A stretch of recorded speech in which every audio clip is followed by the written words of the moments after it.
Well, hey, howdy, welcome to the Camp Dog Workshop dining room table. Okay, I'm watching my grandkids, so I figured I'd make a quick video. Um, Here's a peek into how we do some of the stuff at the workshop.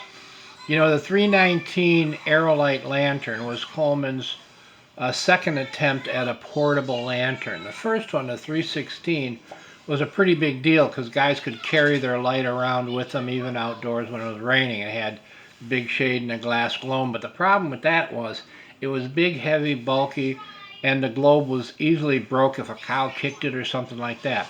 So they had to come up with a different design, and they came up with what they called the 319 Aerolite, which was a smaller lantern. The globe was made out of mica, and it's pretty much the first of the classic shapes that they use, and very similar to the shape that's used today. But the mechanics inside was completely different because they hadn't figured out the quick, efficient way to build it. So guys ask me, why are your 319T lanterns that you build so much more costly than the arcs? And the reason is they're labor intensive. I'm going to show you some of the stuff we do. One of the differences in the 319 and our current lanterns is our current lanterns have a burner assembly like this.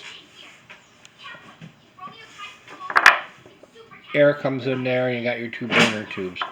On the 319, they hadn't come up with that design yet, and they use sort of a trefoil type thing, a 3-branch burner assembly.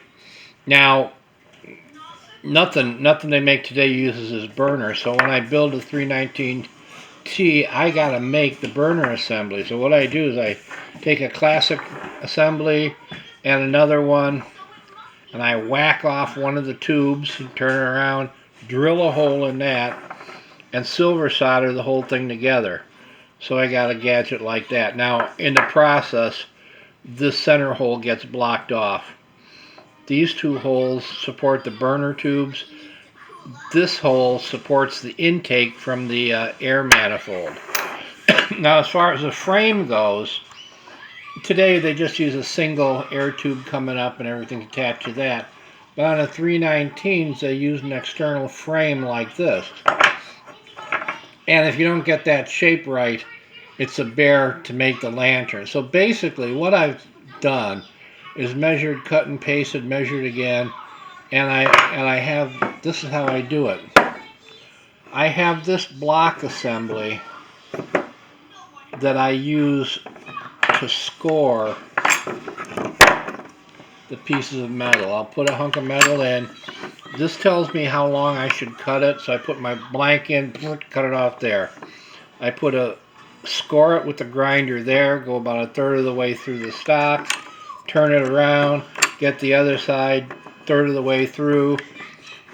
Then I flip the thing over and do the same for these two cuts. And what that does is it gives me a soft spot in the piece of stock so I can put it in the vise and bend it to the correct angle.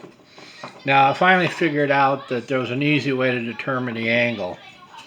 And off of an original, this is an original frame, off of an original I made a bending buck. This has the angles for the top piece and the angles for the bottom piece. Also, the length of this is the length of the burner assembly. So what I gotta do is I put the piece in the vise and I bend, tap, measure, measure, measure, measure, measure. Bend it again, measure some more until the piece that I've cut fits the buck. This is the same size and shape as this guy here. Later I'll figure the center and drill the holes.